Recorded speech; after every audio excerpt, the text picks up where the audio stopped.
음, 지난주에 이제 요한계시록 말씀을 좀 시작을 했는데 어떻게 보면 지난주에는 본문을 나가지 못하고 그냥 어떤 일반적인 내용을 조금 다뤘습니다. 근데 또 그럴 것이 계시록은 이제 여러 가지 사람마다 각양각색의 이제 그 해석이 많이 분분하고 그리고 또 요한계시록에 대한 전 이해가 참 많이 필요합니다. 왜냐하면 성경 66권 중에 마지막 책이잖아요.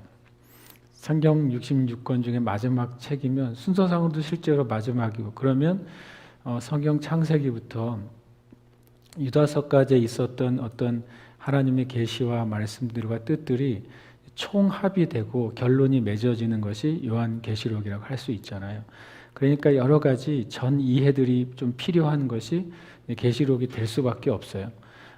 많은 것들이 쌓여 있은 다음에 그 위에 얹어진 책이기 때문에 이렇게 저렇게 좀 어떻게 보면 공부 같은 이론적인 것들을 우리가 조금 더 이해할 필요가 있고 앞으로도 중간중간에 많은 또 요한계시록에 대한 각자의 이제 학설이나 신학적 의견들이 있기 때문에 저는 할 수 있으면 그런 것들을 좀 소개해 드리고 싶습니다. 그래서 계시록에 대해서 우리가 말씀 안에서 이해하는 것 그리고 우리의 그 지나간 믿음의 선진들이 이해한 것들을 우리가 이해할 때 실은 우리로 계시록을 통해 깨닫게 하시는 것은 하나님이시고 성령님이셔야 돼요.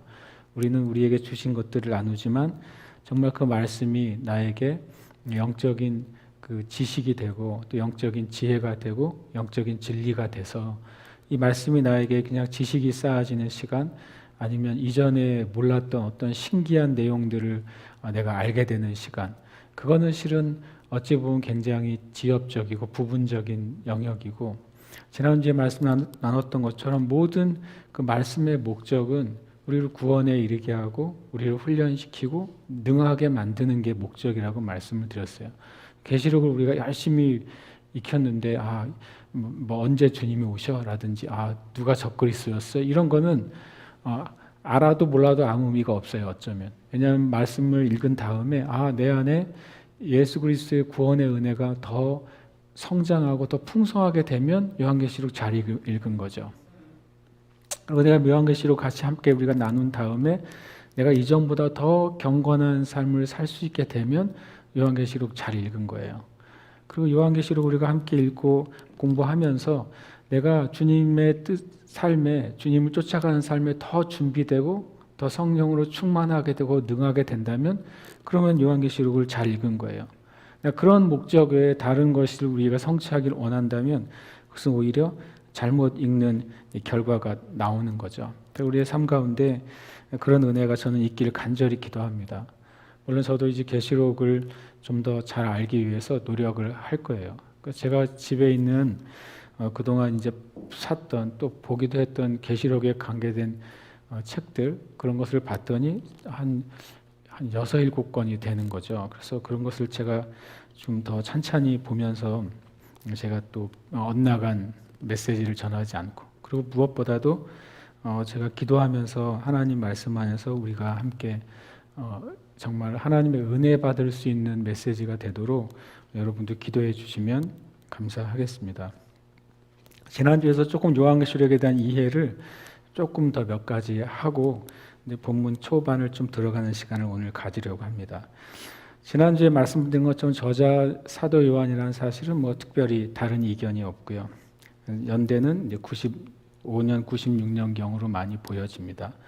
반모 섬에서 본 환상인데 반모 섬에서 기록한 것이 나중에 그냥 그것이 완성된 요한계시록인가 아니면 나중에 사도 요한이 이 반모 섬으로부터 유배가 풀려난 다음에 에베소에 있게 되는데 에베소에서 정리된 것이 요한계시록의 완성본인가라고 하는 것은 학자마다 조금의 의견이 있습니다. 그러나 성경 전체 계시록 안에서는 내가 여기서 보았다 그랬어요. 반모 섬에서 주님의 날에 이제 나팔 소리 같은 주의 음성으로 시작돼서 시작된 환상이기 때문에 우리는 그냥 반모섬이라고 장소를 봐도 별로 문제는 없을 것 같아요. 그리고 역사적으로 지난주도 말씀드렸는데 조금 자세하게 말하면 이제 황제 숭배와 기독교 핍박이 아주 심각했을 때에 이 계시록이 쓰여졌는데 네로 시대 황제 숭배가 좀 본격적으로 시작이 됐어요. 그 전에도 있었지만, 그리고 네로 이후에 황제 숭배는 점점 더 심해졌죠. 그러니까 64년도에 네로가 이런 황제 숭배와 그로 말미암은 기독교 박해가 있었는데, 그래서 그때 쓰여졌다는 의미는 아니고, 그런 황제 숭배의 일들은 계속 이제 다음 그 황제들에게도 이어지게 됩니다. 그리고 그때 이제 95년도에 도미티아누스 황제가 기독교를 더 극심하게 핍박하게 돼요. 그래서 이 도미티아누스를 우리가 기억해야 될 이유가, 도미티아누스가 81년에서 96년까지, 그러니까 약 15년 정도 황제로서 통치를 하는데, 그 중에 특별히 95년도 통치 기간이 96년도에 끝나니까, 이제 예를 들어서 이 사도 요한의 그 유배도 이 도미티아누스 황제가 죽음으로써 이제 거의 유배 생활이 끝나게 된다고 보거든요. 근데 이 도미티아누스의 기독교 핍박이 중요하냐면, 이 네로 황제 때 기독교 핍박은 로마 중심으로만 있었어요. 로마 중심의 핍박만 있었고, 그때 로마에 있었던 사도 베드로와 사도 바울이 순교된 것으로 이제 전해지는 거죠. 그런데 이 도미티아누스라는 황제는 이제 바로 전 황제가 자기의 형님이었어요. 티투스라는 황제가 있어요. 티투스라는 황제가 자기 전임의 황제였는데, 그 티투스는 성경에 예루살렘과 성전을 파괴한 그 디도 장군이 티투스예요. 그 디도 장군이 성전을 주후 70년에 파괴하고 다시 로마로 돌아가서 79년에 아버지를 이어서 황제가 돼요. 그리고 티투스 전에는 베스파시우스라는 이 티투스와 도미티아누스의 형제의 아버지가 또 황제였어요. 원래는 이제 장군이었는데 황제가 죽음으로써 이 베스파시우스가 황제가 되고, 그 황제가 베스파시우스도 한 10년 정도 즉위하고서 죽습니다. 그 다음에 이제 티투스가 이어서 왕이 되고 황제가 되고, 티투스는 아주 짧은 시간 한 3년 정도요, 횟수로 치면 그 정도만 황제가 됐다가 죽고, 이제 바로 이 도미티아누스가 황제가 돼요. 그러니까 이제 아버지에 이어서 형에 이어서 자신이 황제가 됐지만 30세에 황제가 되거든요. 그렇게 이제 황제로 준비된 사람은 아니었어요. 그래서 황제에 대한 신격화가 굉장히 심해졌고, 그리고 사람들이 이제 자신에 대해서 여러 가지 적개심과 또 여론이 안 좋은 것을 기독교인들에게 돌리는 박해를 하게 됩니다. 굉장히 정치적인 박해를 하는 거죠. 그래서 도미티아누스는 네로 때 그 로마 중심의 박해가 아니라 로마 전 제국에 있어서 기독교를 박해하게 돼요. 또 도미티아누스가 박해를 할 때는 첫 번째 대상은 기독교도가 아니라 유대인들이었어요. 반유대인들에게 어떤 로마 안에 있는 문제들에 대해서 저들의 문제가 있고 저들이 로마를 어떤 반역하는 자들이고, 이런 식으로 해서 반유대주의가 이 도미티아누스 때 굉장히 크게 일어나게 됩니다. 그래서 이제 기독교와 그 유대교를 분리시키고, 그리고 또 로마인들이 유대교로 개종하는 것을 법적으로 금지하고, 그러면서 그 박해가 이제 로마에서 더 벗어나가지고 로마에서 이 소아시아까지 박해가 엄청나게 전체적으로 로마 제국 전체 가운데 박해가 있어서 이 도미티아누스 박해 때 많은 믿는 자들이 순교를 당하거나 고난을 당합니다. 또 이때 도미티아누스 때에는 예루살렘을 거의 공포 정치로 해가지고요, 전제 정치처럼 해가지고 또 많은 또 기독교도와 유대인들이 박해를 받게 돼요. 근데 그때 특히 이제 소아시아 지역에 대한 박해가 심각해져요. 소아시아 지역이 지금의 터키 지역이죠. 그러니까 이 도미티아누스 황제 때 박해가 로마에서 더 동쪽으로 가면서 이제 터키 지역 그리고 예루살렘까지 박해가 심해지니까, 그래서 요한계시록의 1차적인 수신자가 어디예요? 이 아시아의 7교회잖아요. 아시아의 7교회가 우리 대한민국과 일본과 중국이 있는 아시아가 아니라 당시 로마에서 전 지역을 이제 구분했는데, 그 중에 한 도가 소아시아입니다. 아시아주라고 합니다. 지금의 이제 터키 지역이죠. 그러니까 터키 지역까지 박해가 심해지니까 이 요한계시록은 1차적으로 그 박해 가운데 있는, 또 박해를 지나고 있는 터키 지역, 소아시아 지역의 7교회에 편지를 쓰게 되는 거죠. 하나님께서 성령을 통해 또 이 계시록이 1차적인 수신자로서 그 7교회의 편지가 가게 돼요. 그러니까 이제 일반적인 자연적인 차원에서 보면 이 요한계시록이 기록되고 또 이 소아시아의 7교회에 전달됐을 때 그들에겐 그 기록이 아주 현실적인 거죠. 왜냐하면 거기에 있는 박해 그대로 그들이 경험하고 있고 환난을 경험하고 있고 믿음의 시험을 통과하고 있을 때에 이 계시록이 그들에게 주어졌어요. 그래서 계시록은 이런 그들의 영적인 현실 그리고 실제적인 현실을 반영하지만 결국에 계시록은 이런 모든 인간 나라와 하나님 나라와의 싸움, 또 인간 나라의 뒤에서 역사하는 그 붉은 용인, 사단과 마귀와 그 악한 영들, 짐승이라고도 하고 또 거짓 선지자들, 그들과의 싸움이 있지만 결국에 하나님은 승리하시고 하나님과 함께 있는 믿는 자들은 어린 양 대신 예수 그리스도와 함께 승리한다라고 하는, 실은 계시록은 현실은 환난과 핍박이 있고 현실은 어둡고 현실은 아주 암울한데, 그러나 계시록의 결론은 그런 현실을 뛰어넘어서 하나님과 함께하는 교회와 주의 성도들은 영원한 승리를 얻게 될 것이다 라고 실은 이제 우리에게 그 당시 이제 1세기의 그리스도인들에게 실은 엄청나게 은혜로운 결말과 비전을 주고 있는 거죠. 전 그렇기 때문에 계시록은 환난에 대한 두려움으로 읽어서는 안 되는 거죠. 왜냐하면 처음 계시록을 받았던 그 7교회 그 성도들은 환난 중에 있었어요. 그러나 이 계시록을 읽은 다음에 어떻게 됐겠어요? 환난을 이기는 힘을 얻게 된 거죠. 그러니까 우리가 계시록을 읽고 이기는 힘을 얻어야지 계시록을 읽고 점점 더 두려워진다. 계시록의 목적하고 완전히 반대로 가는 거잖아요. 근데 그동안 계시록이 가장 많은 이단들이 나온 책이고 계시록 안에서 가장 많은 거짓들이 또 미혹들이 전파돼서 오히려 이 은혜로운 책 초대교회 그 성도들이 읽고서 환난 가운데 힘을 얻고 그리고 아주 어려운 가운데서 승리의 확신을 가지게 됐던 그 책이 지금 현대 그리스도인들에게는 괜히 손을 대면 마치 화상을 입을 것 같은 그런 책처럼, 모르고 먹으면 독을 먹은 것처럼 어떻게 될 것 같은 그런 말씀처럼 여기게 되었다고 하는 것은 오히려 그 자체가 마귀가 일면 이 계시록을 읽지 못하게 하는데 성공한 거 아닌가, 그런 생각을 갖는 거죠. 그래서 그런 면에서 저와 여러분은 오히려 더 핍박을 이기고 어두움을 이기고 세상을 이기고 마귀를 이기고 또 모든 어둠의 권세들을 이기게 하는 책이구나 라는 생각으로 이 말씀을 우리가 때로는 이 말씀들이 물론 어려운 내용들이 많이 있지만 계속 읽어야 될 줄 믿습니다. 그리고 여기서 이제 기록 양식을 좀 나누려고 합니다. 기초적인 게 좀 많이 필요한 게 계시록인 게 맞는 것 같아요.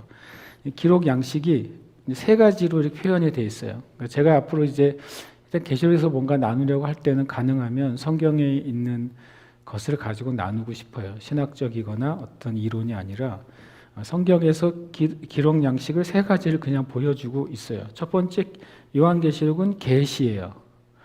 1장 1절에 예수 그리스도의 계시라 이렇게 말했잖아요. 그러니까 이 계시록은 정말 그대로 계시인 것이죠. 두 번째, 이 요한계시록은 예언의 형태예요. 계시의 형태이고 예언의 형태예요. 1장 3절에 보면 이 예언의 말씀을 이라고 그냥 써 있잖아요. 성경에서 예언의 말씀이라고 했으니까 예언인 거죠. 그러니까 이것은 계시이고 예언이에요.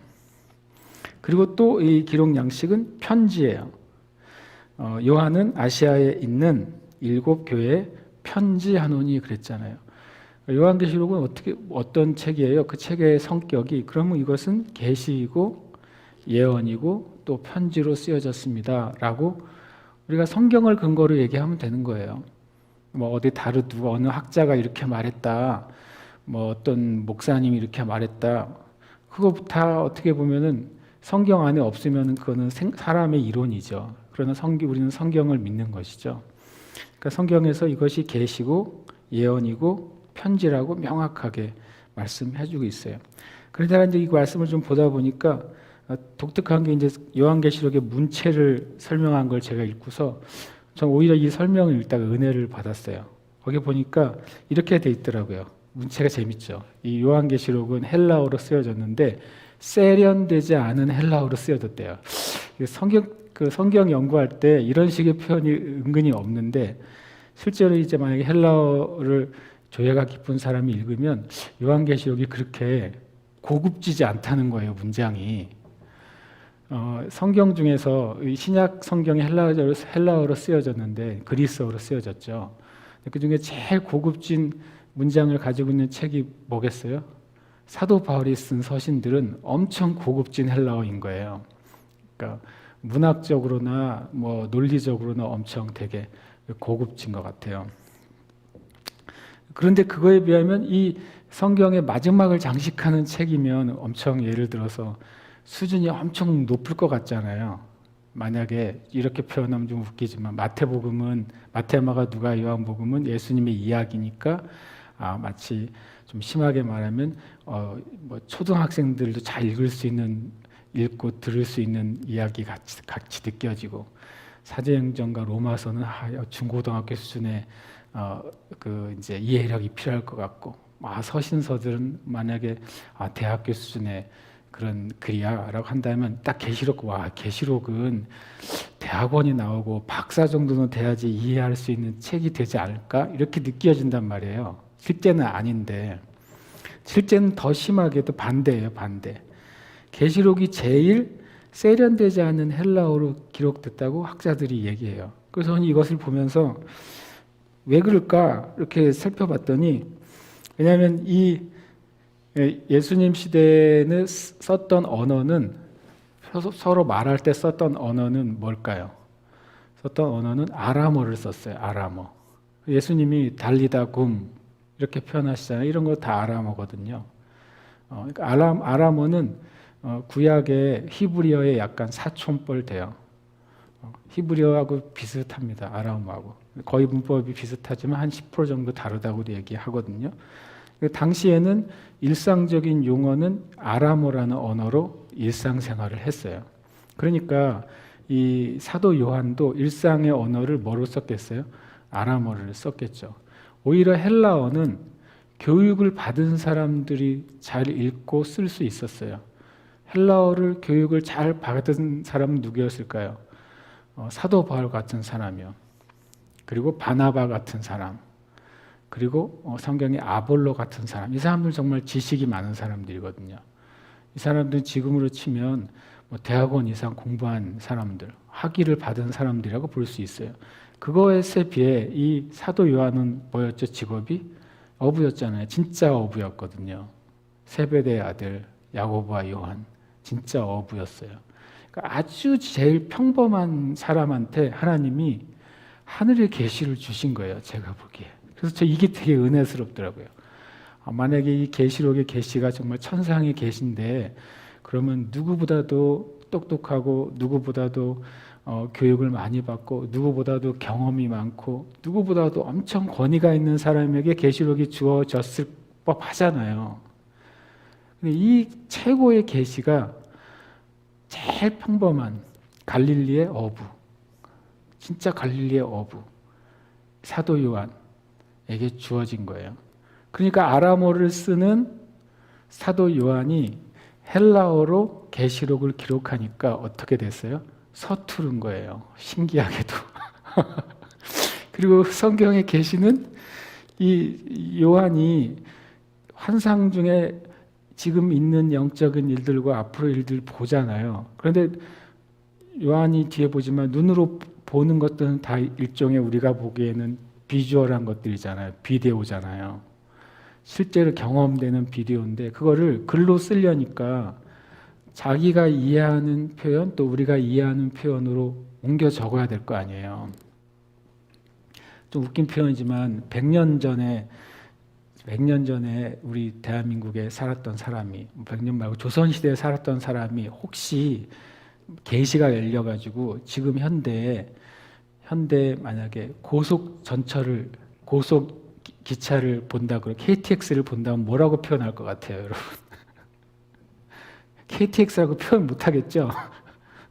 뭔가 철로 된 어떤 물건이 엄청나게 빠른 속도로 무시무시한 빠른 속도로 철로 된 길 위에서 달린다고 표현할 거 아니에요. 그러니까 사도 요한이 정말 1000년 또 2000년 주님 재림 오실 때까지의 이야기를 지금 눈으로 보고 있는데 그걸 표현해 내야 되잖아요. 그런데 놀랍게도 하나님이 갈릴리에 어부를 선택하셔서 하나님 나라에 오시는 계시를 주셨다는 거예요. 그래서 제가 그냥 봤을 때 차라리 헬라어에 능통한 헬라어와 또 히브리어와 아람어 모든 것에 능통한 사도 바울에게 이 요한계시록을 보여주셨으면 엄청 논리적으로 썼을 텐데 라는 생각을 제가 했어요. 로마서처럼 착착착착. 그런데 그렇게 안 하시고 정말 평범한 이 사도 요한에게 그걸 주셨다는 게 저는 실은 굉장히 은혜가 됐어요. 아, 그렇구나. 하나님은 세상의 눈에 보기에 사도 바울도 고린도서에서 고백하는 것처럼 하나님은 세상에서 연약한 자, 세상에서 미련한 자, 심지어 세상에서 별로 쓸모없다고 여겨지는 자 같은데 하나님은 그 가난한 자를 들어서 부한 자를 부끄럽게 하시고 미련한 자를 들어서 지혜롭다고 하는 사람들을 부끄럽게 하시고 약한 자를 들어서 강하다고 자랑하는 자들을 부끄럽게 하신다고 하셨잖아요. 정말 딱 그렇게 우리에게 주신 성경이 요한계시록이더라고요. 그래서 저는 이번 주에 공부하다가 오히려 이 문체에 대해서 설명하고 있는 어떤 이제 그걸 글을 읽으면서 되게 은혜가 됐어요. 하나님은 정말 우리를 그렇게 사용하시는 거예요. 우리 한 사람 한 사람을 한 사람 한 사람의 쓰임새가 하나님 나라에서 세상의 쓰임새하고 완전히 다른 거예요. 근데 마귀는 하나님 나라의 쓰임새와 세상의 쓰임새를 비슷하게 이제 생각하게 만드는 거죠. 너 세상에서 이것도 없고 저것도 없으면 넌 하나님 나라에서도 아무것도 못해 라고 마귀가 우리를 속인다는 거예요. 그러니까 얼마나 많은 그리스도인이 속고 있어요. 여러분 혹시 속고 계시지 않으세요? 여러분의 삶 가운데 나는 이런 자격도 저런 자격도 이런 지식도 저런 지식도 이런 능력도 저런 능력도 이런 경험도 저런 경험도 없으니까 하나님 나라에서는 아주 아마 작은 일, 혹 주님이 일을 시켜도 아주 그냥 아주 누구나 할 수 있는 그 일을 날 시키시겠지. 그게 그 마귀의 거짓말인 거죠. 그게 진짜 마귀의 거짓말이에요. 하나님은 매일 주님이 그날 아침에 그 어느 날 아침에 세베대 그 두 아들이 그물 깁는 것, 배에 있는 것을 부르지 않으셨으면 그건 주님의 제자가 안 됐을 거 아니에요.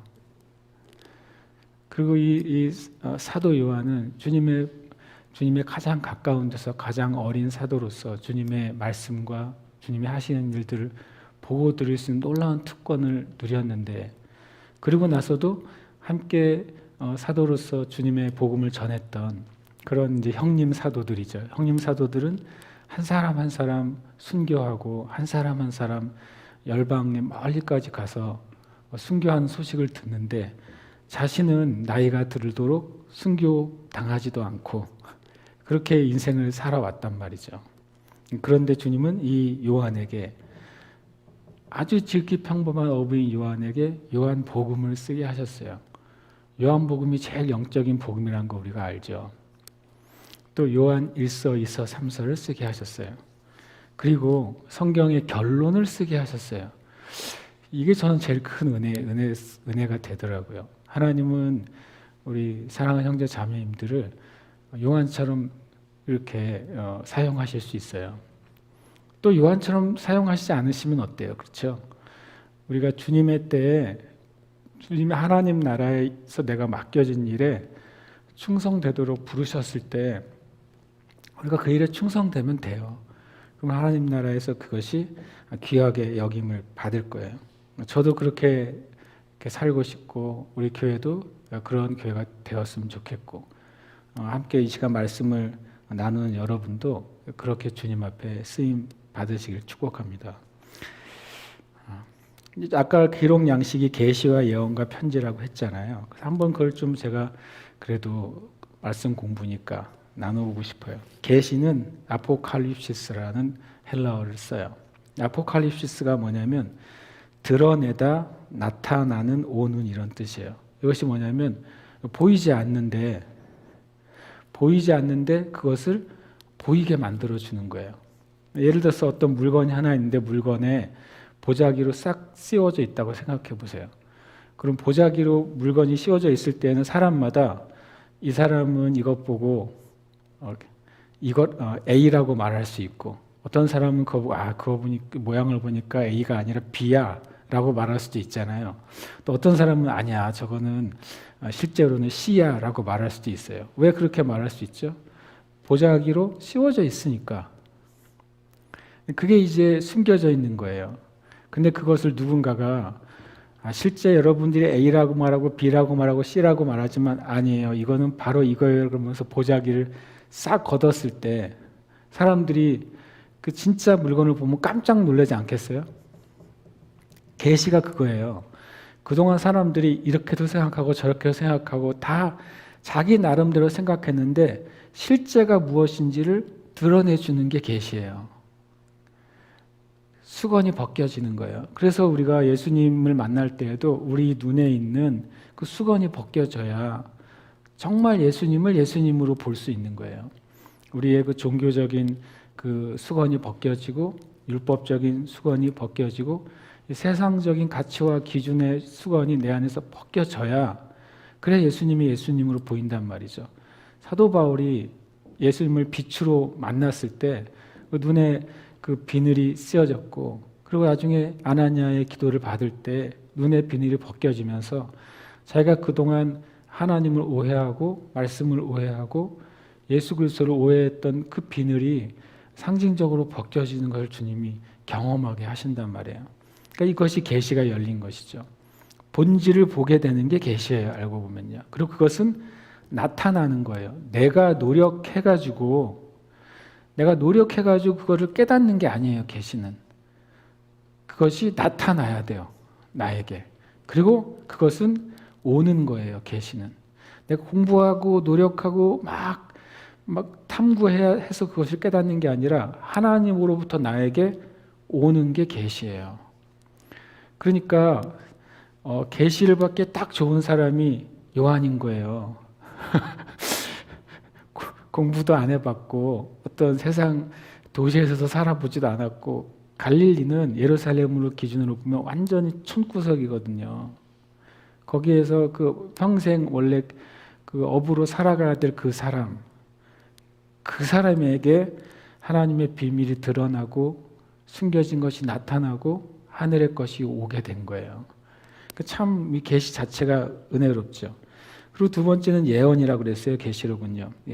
프로페테이아인데요. 뜻이 미리 말하다, 또 영감으로 말하다, 또는 선지자라는 의미를 가지고 있어요. 그러니까 이것은 지금 있는 내가 알고 있는 게 아니라 내가 모르는 어떤 지식을 말하게 되는 거예요. 아직 일어나지 않는 어떤 것을 말하게 된 거예요. 그것이 바로 이제 예언이에요. 그러니까 계시록은 그 전에도 있었는데요. 전혀 사람들이 그게 뭔지를 몰랐어요.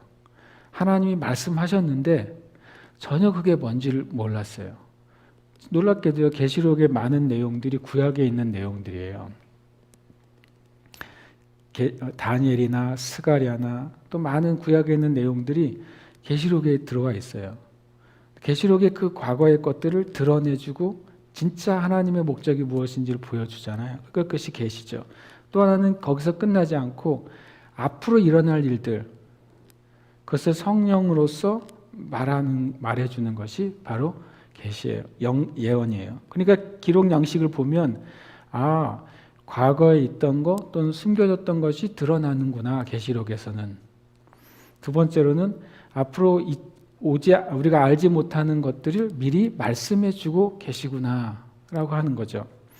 그다음에 또 하나는 편지예요. 편지는 에피스텔로라는 단어를 쓰는데요. 글로 첨가하다, 쓰다, 편지로 교통하다. 이게 되게 중요한 게 계시록이 요한계시록이 계시와 예언으로만 되어 있으면 이제 그걸 전달하는 사람이 자기 마음대로 전달할 수가 있어요. 자기 기분대로, 자기가 생각나는 대로. 그런데 이것이 감사하게도 이 계시와 예언을 성령께서 하나님께서 사도 요한에게 기록하도록 하셨어요. 그래서 이것이 잘못된 계시로 풀어지지 않도록 거짓 예언으로 풀어지지 않도록 아예 장치를 해놓으신 거예요. 아예 그냥 이것은 다른 사람이 이 계시와 예언 외에 더 첨가하지 않도록 다른 사람이 계시와 예언을 더 삭제하지 않도록 아예 그냥 정확하게 기록을 해버리셨어요. 그러니까 요한계시록은 참 우리에게 보물 같은 책이 그렇게 된 것이죠. 그리고 또 그 사도 요한을 그 통로로 사용하셨어요.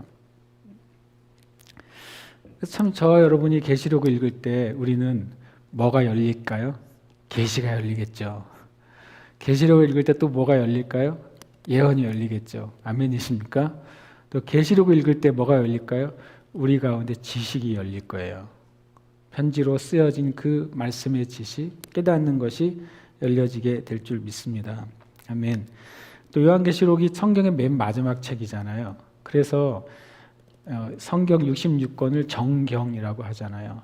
정경 뭐냐면 많은 거룩한 책들이 있는데 그 중에서 이것이야말로 하나님이 이 땅의 교회와 성도들에게 주신 하나님의 말씀이다.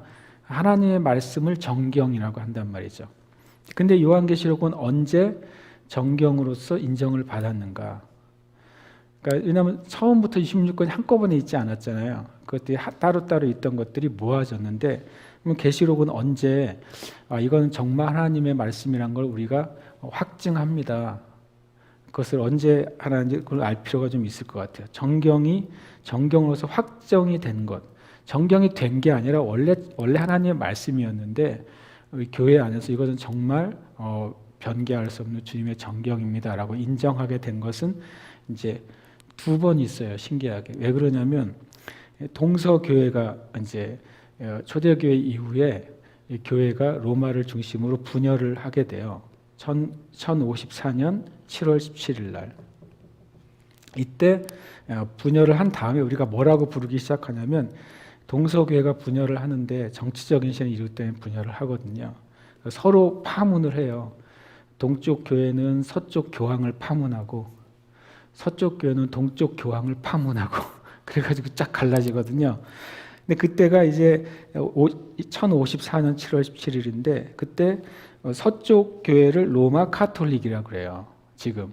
그리고 동쪽 교회를 동방 정교회라고 합니다. 동방 정교회는 실제로 수적으로는 조금 적어요. 현재.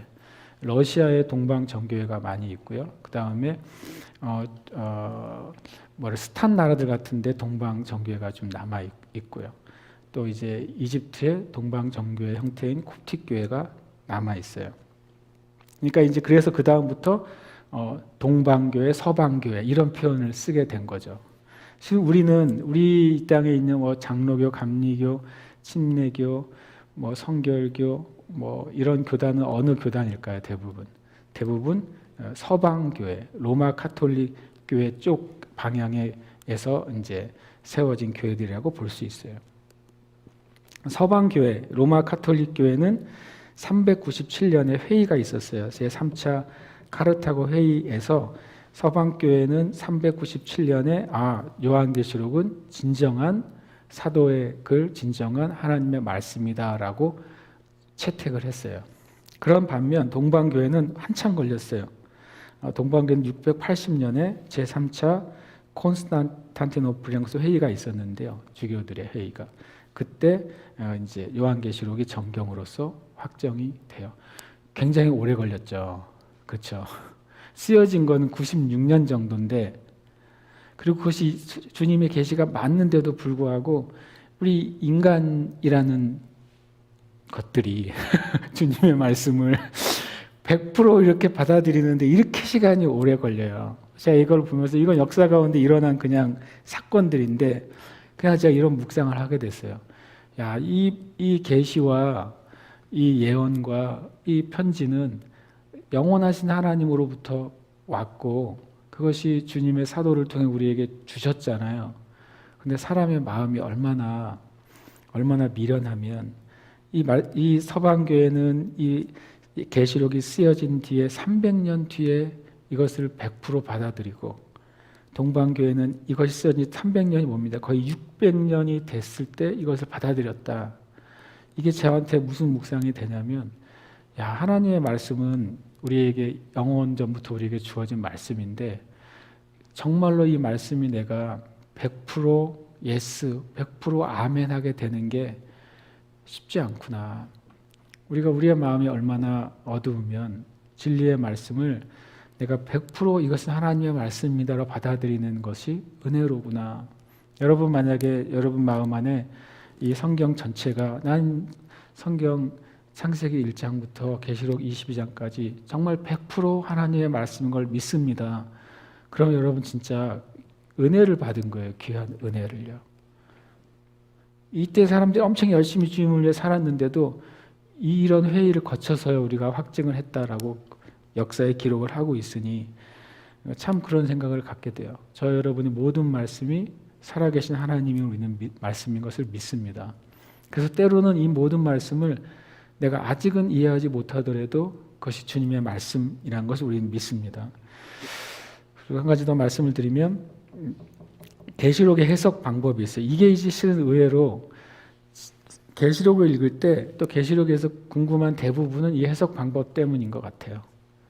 계시록의 어떤 문장, 단어들에 대해서 해석 방법이 요것 때문에 타 사람들이 제일 궁금해하고 또 여기서 또 해석 방법 때문에 문제도 생기기도 합니다. 첫 번째적인 해석 방법은 역사적인 해석 방법이에요. 이것은 뭐냐면 계시록에 기록된 것은 그냥 시간 순으로 쭉 기록된 것이다 라고 이해하는 거예요. 그래서 뭐 1장은 몇 년도, 2장은 몇 년도 이런 식으로 아주 자세하게 이렇게 하고 있습니다.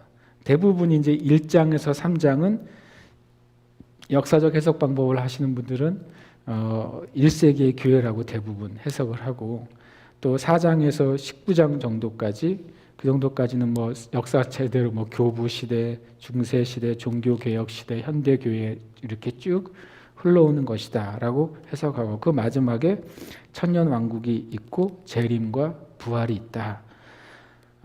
이렇게 해석을 하는 거죠. 그냥 순서대로 계시록을 순서대로 역사 순서대로 가는 것이다라고 해석하는 사람들이 역사적인 해석 방법이에요. 두 번째는 미래적 해석 방법인데요.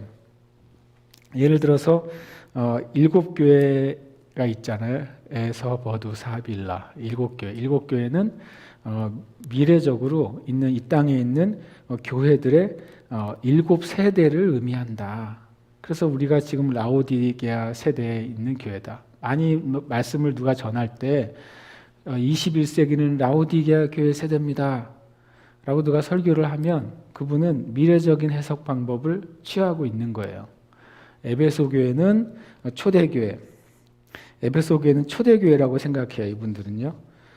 그리고 서머나 교회는 로마 박해시대라고 생각을 하고 버가모 교회는 뭐 주교시대, 정교연합시대라고 얘기를 하고 그리고 또 두아디라 교회는 중세 카톨릭 시대라고 말을 하고 사대 교회는 바로 종교개혁 시대라고 말을 하고 빌라델비아 교회는 종교개혁 이후의 현대까지의 시대라고 말을 하고 라오디게아 교회가 이 20세기, 21세기 마지막 재림 전의 교회다 이렇게 해석을 해요. 그러면 이제 문제가 한 가지 있어요. 그러면 지금 우리가 요한계시록 2장, 3장 7교회에 대한 메시지를 읽을 때 어떤 교회만 보면 돼요? 우리 라오디게아 교회 보면 되잖아요. 그죠?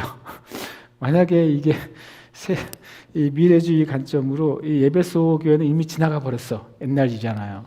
그럼 내가 에베소 교회에 대한 말씀을 굳이 참고할 필요가 없죠. 지나간 건데. 그냥 우리 라오디게아 교회 메시지만 맨날 보면 되는 거예요. 이 관점으로 보면. 그래서 저는 이거는 조금 불충분하고 또 하나는 좀 위험한 요소가 생기게 되는 것 같아요. 이 미래적 해석도 뭐 전천년설, 후천년설 여기서 이제 여러 가지 이제 개념들이 나오게 되는 것이죠. 그러나 저는 이제 조금 나중에 좀 보완이 필요하다고 생각을 합니다. 그 다음에 이제 과거적인 해석 방법이 있어요. 그것은 뭐냐면 이 과거주의라고도 말하는데 이 계시록의 이야기는 이미 다 지나간 이야기다. 이미 다 이 사도 시대 제가 아까 처음에 말했던 것처럼 그런 이제 박해의 시기 그런 박해의 시기 때 있었던 것을 이제 용기를 주고 거기서 이기기 위해서 이렇게 준 말씀이다. 도미티아누스 황제 때 그리고 그 이후에 로마의 황제들에 의한 박해의 시기 때 성도들이 잘 이겨내도록 준 것이고 지금 우리의 교회는 이미 과거적인 이야기지만 마치 이스라엘의 역사도 과거의 이야기지만 우리에게 영적 교훈을 주지 않느냐. 그것처럼 이 과거주의의 개념은 계시록은 이미 지나간 이야기이기 때문에 우리 기준으로 보면 지나간 이야기다. 그렇기 때문에 영적인 교훈을 얻으면 되는 것이다 라고 표현하죠. 근데 여기서 또 뭐 섞어가지고 이것저것 말하는 경우도 있어요. 그 다음에 또 하나는 요즘 많이 요즘의 현대 신학자들이 가지고 있는 주된 관점인데 일단 요한계시록은 1세기의 상황에 주어진 계시로 이해하고 이해해야 된다라고 말하는 거죠. 그렇게 보면은 이제 과거적 해석인데 1세기의 상황에 주어진 계시로 이해하면서 이 계시록의 내용들은 교회사 가운데 계속 여러 번 반복되어 왔던 것이다. 예를 들어서 마귀와 교회와의 싸움, 하나님의 나라와 세상 나라와의 싸움, 교회 안에서 미혹과 진리의 싸움 이런 것들은 1세기 상황에 주어진 계시이지만 교회사 가운데 계속 반복되어서 지금까지 오고 있다. 그런 의미에서 계시록은 해석되고 우리에게 유익을 주고 교훈을 주는 것이다. 라고 이제 말씀하고 있어요. 제일 큰 이제 덩어리들의 해석 방법인데 여기에 또 이제 역사적 해석 안에도 여러 가지 분파들이 있고 또 미래적인 해석 안에서도 여러 가지 이해가 있고 과거적인 해석에서 여러 가지 이해가 많이 있더라고요. 그걸 제가 더 정말 자세하게 하려면 공부를 더 좀 해야 되겠고 또 하려고 생각을 합니다. 그러면 이제 사람들이 여러분이 그럼 목사님은 어떻게 해석하세요? 어떤 관점이세요? 라고 당연히 물으실 거 아니에요. 저의 해석 방법은 이미 지난주에 얘기한 게 제가 생각한 해석 방법이 될 수 있어요. 왜냐하면 저는 이렇게 성경에 있는 걸 그냥 일단 그대로를 보고 싶어요. 저는 요한계시록은 이렇게 이해합니다. 그러므로 네가 본 것과 지금 있는 일과 장차 될 일을 기록하라. 이것이 1세기의 상황이든 교회사 가운데 반복됐던 일이든 아니면 이미 지나간 일이든 그거는 사람들이 관점에 따라 좀 다를 수는 있어요. 그러나 계시록 자체가 얘기해주고 있는 계시록의 해석은 뭐냐면 그러므로 네가 본 것, 사도 요한이 무엇인가를 봤죠. 그리고 지금 있는 영적인 일들. 그때 제가 뭐라고 말했냐면 지금 있는 일은 두 가지가 있는데 하늘의 상황과 땅의 상황이 있다는 거예요. 눈에 보이는 교회들과 세상과의 관계에 있는 현실이 있고 현실적인 핍박이 있고 현실적인 속임이 있고 현실적인 미혹이 있고 현실적인 이단이 있죠. 반대로 또 현실적인 충성된 하나님의 사람도 있고 현실적으로 핍박 가운데서도 믿음을 지키는 사람이 있죠. 그것은 땅의 일이에요. 근데 거기 위에서 바라보시는 하나님의 상황, 하나님의 그 보좌가 있는 것을 보여주고 있어요. 그리고 장차 될 일, 앞으로 주님께서 역사를 완성하시고 주님이 창세기부터 시작하신 주님의 계획을 완성하시기 위해서 일어날 일들이죠. 장차 될 일은 환난이나 핍박이나 그것이 중심이 아니라 주님이 계획한 것이 완성될 일, 그것이 장차 될 일이에요. 그것이 제가 보는 이제 계시록의 내용인 것이죠. 그래서 지난주에도 본 것은 1장 정도에서 우리가 이해할 수 있고, 그러나 본 것을 그냥 1장으로만 끝낼 수는 없어요. 왜냐하면 중간중간에 계속 보여주시는 것이 있기 때문에 지금 있는 일은 계시록에서 볼 때는 2장에서 4장 정도로 저는 이해를 하고 장차 될 일이 그리고 결론이 바로 5장에서 10, 22장까지라고 저는 보는 거예요. 저의 해석 방법은 그냥 성경에 있는 것을 따라서 저는 보고 싶어요. 그러면서 그 안에서 우리가 하나님의 뜻을 이렇게 캐내는 일을 같이 좀 하고 싶은 것이죠. 혹은 뭐 제가 나중에 나눈 다음에 넘어갔네요. 나눈 다음에 아마 여러분이 목사님은 어떤 해석 방법을 쓰시는구나라고 여러분이 또 저에 대해서 이해하실 수도 있어요. 근데 그건 좀 지나보면 알 수 있겠죠. 저도 어떻게 보면 그건 잘 몰라요. 오늘 이제 1, 2, 3절만 잠깐 좀 나눴으면 좋겠어요. 초반이지만 서론이기도 하고 전체에 대한 어떤 그림을 우리에게 보여주고 있습니다. 함께 우리 1, 2, 3절 말씀 함께 봉독하겠습니다. 예수 그리스도의 계시라 이는 하나님이 그에게 주사 반드시 속히 일어날 일들을 그 종들에게 보이시려고 그의 천사를 그 종 요한에게 보내어 알게 하신 것이라. 요한은 하나님의 말씀과 예수 그리스도의 증거 곧 자기가 본 것을 다 증언하였느니라. 이 예언의 말씀을 읽는 자와 듣는 자와 그 가운데 기록한 것을 지키는 자는 복이 있나니 때가 가까움이라. 아멘. 저는 지난번에도 한번 한꺼번에 여러 개가 넘어가네요. 이게 이거는 어떻게 해야 될까요? 이제 한번 노력을 해봐야 되겠네요. 1절 보면 예수 그리스도의 계시라 이는 하나님이 그에게 주사 반드시 속히 일어날 일들을 그 종들에게 보이시려고 그의 천사를 그 종 요한에게 보내어 알게 하신 것이라. 1절인데요. 첫 절이잖아요. 첫 절은 뭔가를 전체 그림을 보여주고 계세요. 특별히 이 계시록이 임하는 과정을 보여줍니다. 첫 번째는 이 하나님의 계시는 누가 주인이시죠? 바로 하나님 자신이 주인이신 거예요. 이 계시의 주인이신 하나님 이것을 누구에게 주셨어요? 예수 그리스도에게 주셨죠. 예수 그리스도가 이 계시에 대해서 뭘 가지게 됐어요? 권위를 가지게 된 거예요. 다시 말씀드리면 요한계시록의 계시와 예언은 주인은 하나님이세요. 주권자 그분이 하나님이 이제 저자이시죠. 근데 그 계시를 누구에게 넘겨줬냐면 예수님에게 넘겨줬어요. 그래서 예수님이 계시록에 풀어진 계시와 예언의 권위를 가지게 됐어요. 말씀의 권위는 예수님께 있는 것이죠. 그래서 예수 그리스도의 계시라고 말하고 있어요. 그 다음에 그 예수 그리스도의 계시가 우리 어떻게 전달됐냐면 천사를 통해서 전달이 됐어요. 그러니까 실제로 이 계시록에서 무엇인가를 말할 때 그것은 하나님께서 천사를 통해서 하시는 말씀으로 대부분 이해해야 되는 거예요. 천사가 바로 이제 전달자가 되는 것이죠. 근데 전달자가 한 명 더 있어요. 요한도 전달자죠. 왜냐하면 이 계시의 최종 목적지는 누구예요? 이 땅의 하나님의 종들이에요. 그렇죠? 그러니까 처음 이 계시 창시자는 하나님이시고 주인은 하나님이시고 권위는 예수님이 가지고 계신데 그것이 누구에게 전달되기를 바라시냐면 이 땅에 있는 하나님의 종들에게 전달되길 바라세요. 그 하나님의 종들에게 전달되는 과정에서 두 통로를 사용하시는데 첫 번째로는 영적인 전달자로서 천사를 사용하시죠. 그렇죠? 하나님의 메시지를 이 땅에 인간에게 전달하는 존재가 천사예요.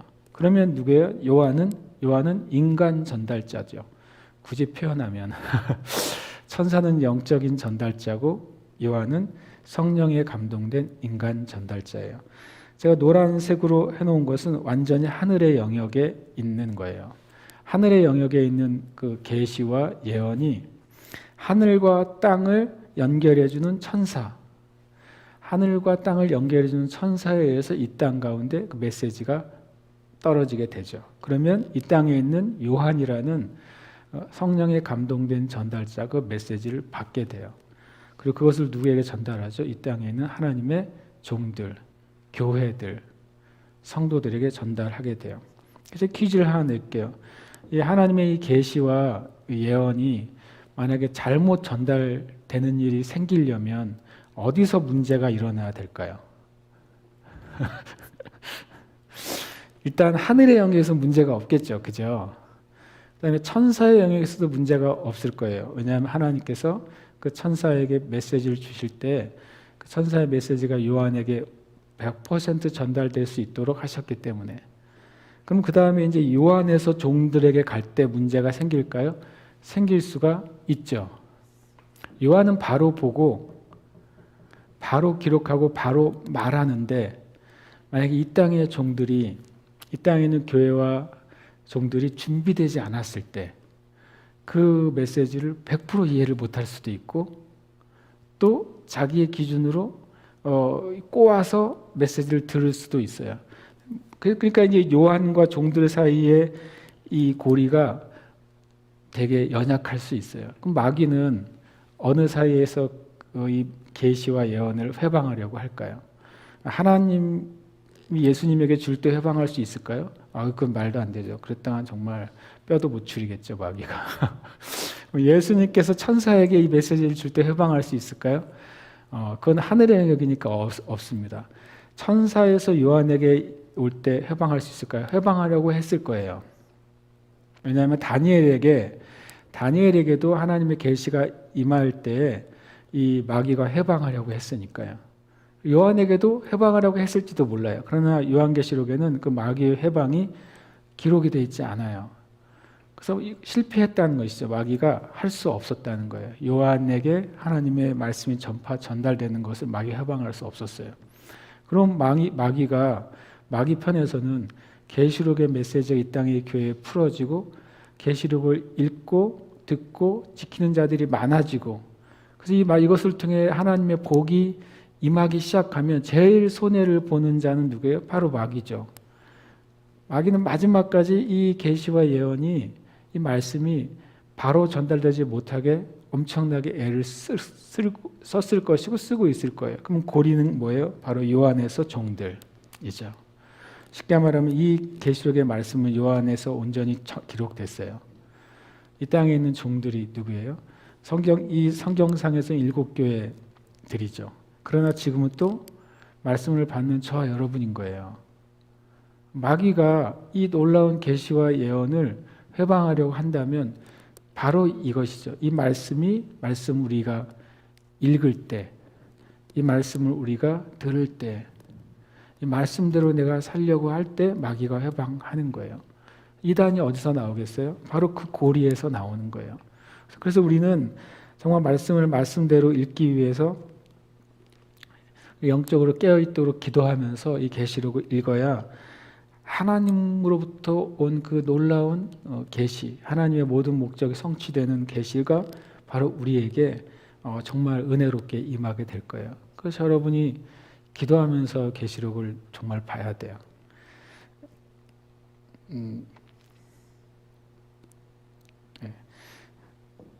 자동으로 막 돌아가는 이유가 뭘까요? 하여튼 2절에 보면 요한은 하나님의 말씀과 예수 그리스도의 증거 곧 자기가 본 것을 다 증언하였느니라 라고 말하고 있어요. 2절에 보면 이 하나님으로부터 요한까지 온 것이 이제 종들에게 가야 되는데 요한에게는 문제가 없다는 걸 한 번 더 알려주네요. 우리에게. 요한은 다 증언했대요. 요한은 완벽하게 증언했다고 말씀하고 있어요.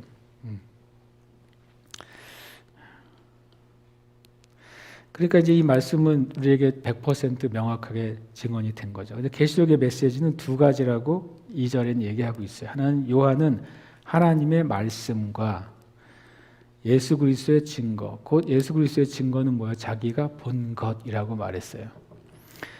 그러니까 계시록의 메시지는 두 개인데요. 하나님의 말씀이 있고 또 요한이 본 예수 그리스도의 그 증거가 있어요.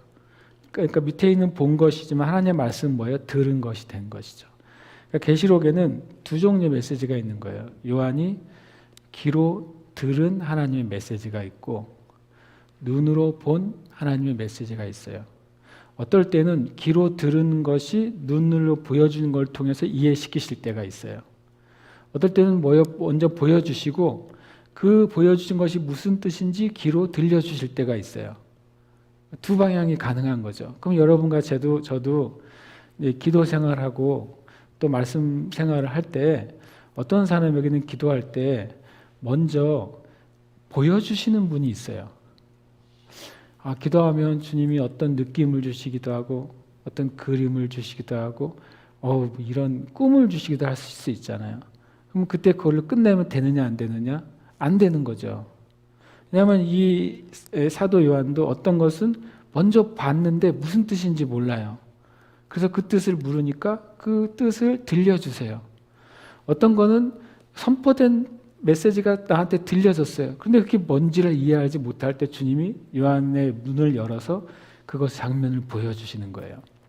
마찬가지로 이 땅에 있는 그리스도인들도 주님이 먼저 만약에 뭔가 꿈을 꾸거나 기도하다 뭔가가 느껴지거나 했을 때 그걸로 그냥 끝내면 그 사람은 하나님의 계시와 말씀을 온전히 이해할 수가 없어요. 왜냐하면 그 보여진 것은 뭘로서 이해가 돼야 돼요? 말씀을 통해서 듣는 것으로 깨달아져야 돼요. 그리고 어떤 경우에는 말씀을 내가 듣는 것, 말씀을 잘 이해하는 경우가 있어요. 근데 말씀에서 끝나면은 그것은 지식과 우리의 자랑이 될 거예요. 그러나 주님께서 성령께서 우리에게 감동하셔서 정말 보여주시는 것, 그것은 경험해 주시는 걸 말해요. 말씀이 내 안에서 경험되기 시작할 때 내가 깨닫고 배우고 익힌 말씀이 역사하게 되는 거예요. 저와 여러분 삶 가운데 이렇게 두 가지 들려지는 은혜, 또 보여지는 은혜, 깨달아지는 은혜, 경험되는 은혜가 둘 다 있게 되시기를 축복합니다. 그리고 이제 3절에 보면 이 예언의 말씀을 읽는 자와 듣는 자와 그 가운데 기록한 것을 지키는 자는 복이 있나니 때가 가까움이라 라고 말씀하고 있어요. 계시록의 이제 활용을 제가 이제 봤는데요. 계시록은 어떻게 우리가 접근해야 되느냐? 말 그대로 읽고 듣고 지켜야 돼요. 계시록은 정말 많이 읽어야 돼요. 저는 개인적으로는 복음서를 제일 많이 읽습니다. 마태오, 마가, 누가, 요한 복음을 제일 많이 읽어요.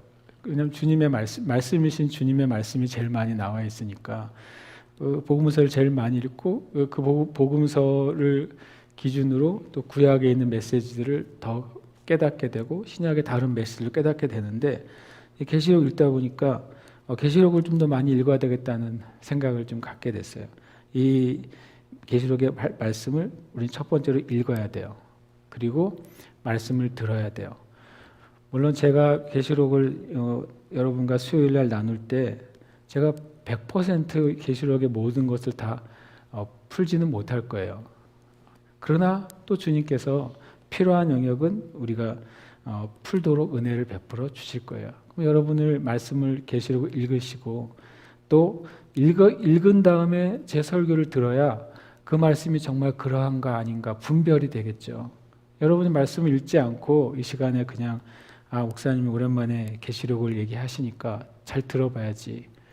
그냥 요즘 또 중국 우한 코로나 때문에 교회도 안 나와도 되는 그런 핑계가 생겼으니까 집에서 딱 이렇게 편하게 라면 끓여 먹으면서 계시록을 보시면 안 되는 거죠. 여러분이 말씀을 읽어야 되고 그리고 진지하게 말씀을 들어야 제가 나누는 것도 이해가 될 수도 있고 분별이 될 수도 있고 깨달아질 수도 있는 거예요. 그리고 그렇게 들어야 됩니다. 들으시고 또 질문이 있으면 저한테 질문하실 수도 있어요. 그 질문을 제가 다 대답해 줄 수 있을지는 모르겠지만 그러나 저도 노력을 하겠죠. 그 다음에 이 말씀을 지켜야 돼요. 말씀을 지키는 최고의 방법은 뭐냐면 말씀을 전하는 거예요. 말씀을 다른 사람이 나누기 시작할 때 내가 이 말씀대로 살아야 되겠구나 하는 생각이 더 커져요. 말씀을 나누기 시작할 때 나누는 중에 성령께서 깨닫게 하시는 지혜가 더 커져요. 그래서 우리는 말씀대로 살 수 있게 되는 거예요. 할렐루야. 아멘. 우리 같이 오늘 여기까지만 나누고 기도하겠습니다. 제가 이제 지난주에 계속 계시록을 읽었는데요. 이 두 가지 생각이 있었어요. 내가 이거 계시록을 왜 한다고 그랬을까? 이런 생각도 한두 번 했고요. 싫어서나 두려워서가 아니라 읽고 공부해야 될 게 너무 많은 거예요. 그래가지고 주님 저에게 그 지혜와 또 공부할 수 있는 체력이 좀 필요합니다 라고 이번 주에 기도를 하게 됐어요. 여러분들 기도해 주시고 그러나 또 한편으로는 내가 이 말씀을 그동안 왜 전하지 않았을까 그런 생각을 또 갖게 됐어요.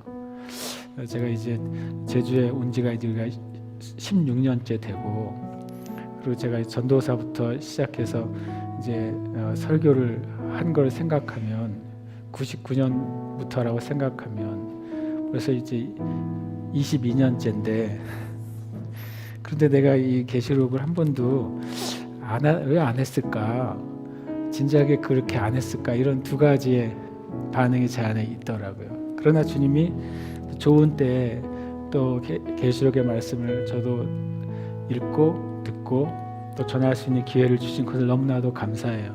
그래서 저 또 이 시기가 또 쉽지 않은 시기지만 저 여러분이 이때에 더 승리하는 삶, 진정한 소망을 가진 삶, 이기는 삶을 살기 위해서 우리에게 말씀을 주신 줄 믿습니다. 이 시간 함께 기도할 때 주님, 우리 자신이 정말 계시록에 쓰여진 그 시대를 살고 있습니다. 그래서 우리는 믿음으로 승리하는 자들이 되게 하시고 하나님 나라를 진정으로 소망하는 자들이 되게 하시고 우리로 멈춰있지 아니하고 계속해서 충성되게 전진하는 교회와 성도들 내 자신이 되게 하여 주시옵소서. 우리 합심해서 이 시간 기도하겠습니다. 할렐루야. 주님 감사 찬양 올려드립니다. 이 시간 주님 앞에 나아갈 때 하나님 말씀하신 대로 우리에게 행하시고 말씀하신 대로 역사하여 주시길 원합니다. 하나님 아버지, 요한계시록이 우리에게 두려움이나 혼란이나 미혹을 위해서 주신 것이 아니라 진정한 소망을 위해서, 진정한 승리를 위해서, 하나님 진정한 기쁨과 열매를 위해서 주신 책인 걸 다시 한번 주님께 고백합니다. 하나님 이 시간 하나님 아버지, 하나님 가정 가운데서 함께 있는 그 자매들이나 하나님 이곳에서 함께 예배하는 그 자매들 가운데 하나님 아버지, 요한계시록의 말씀이 하나님아 참으로 우리고 주님 구원의 은혜를 더 붙잡게 되는 그런 시간들로 삼아 주시옵소서. 이 요한계시록을 함께 나누는 그 시간을 통해서 하나님, 내가 더 영적으로 성숙하고 성장하고 열매 맺는 시간들이 되게 하여 주시옵소서. 하나님 요한계시록의 말씀을 읽고 듣고 지키는 가운데에서 우리가 주님의 일에 능력으로 아버지 하나님 충만케 되도록, 하나님의 일에 충만한 능력을 가진 자들로 교회와 성도들이 성장하는 기회가 되도록 주님 역사하여 주시옵소서. 무엇보다 계시로 주신 말씀, 예언으로 주신 말씀, 글로 주신 말씀이 우리가 정말 아버지 하나님 깨달아지고 이해되어지고 그것이 내 가운데 능력이 되고 하나님하고 이 세대를 살아가는 놀라운 돌파력으로 말씀이 아버지 하나님 쓰여질 수 있도록 주님 역사하시고 내려 주시옵소서. 하나님, 먼저 저 자신에게도 주님의 은혜와 자비와 긍휼이 필요합니다. 하나님 아버지, 깨닫는 것이 연약하고 듣는 것이 연약하고 하나님 아버지 또 안에 말씀을 하는 것이 너무나도 연약하오니 주여 주의 성령께서 가르쳐 주시고 하나님 주의 성령께서 힘을 주셔서 이것이 저 자신에게 또 성도들에게 함께 말씀을 하는 자매들에게 놀라운 하나님의 은혜의 통로, 놀라운 은혜의 권능이 나타나는 통로가 되도록 주님 사용하여 주시옵소서.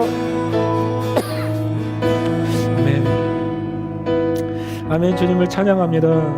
정말 사도 요한이 주님의 모든 결론, 주님의 모든 그 아름다운 주님의 열매를 보고 주님 속히 와달라고 고백하고 주님을 찬양하고 축복한 것처럼 우리가 이 요한계시록의 말씀 함께 나누는 동안에 끊임없이 하나님 나라에 대한 소망이 더 자라나게 하셔 주시옵소서.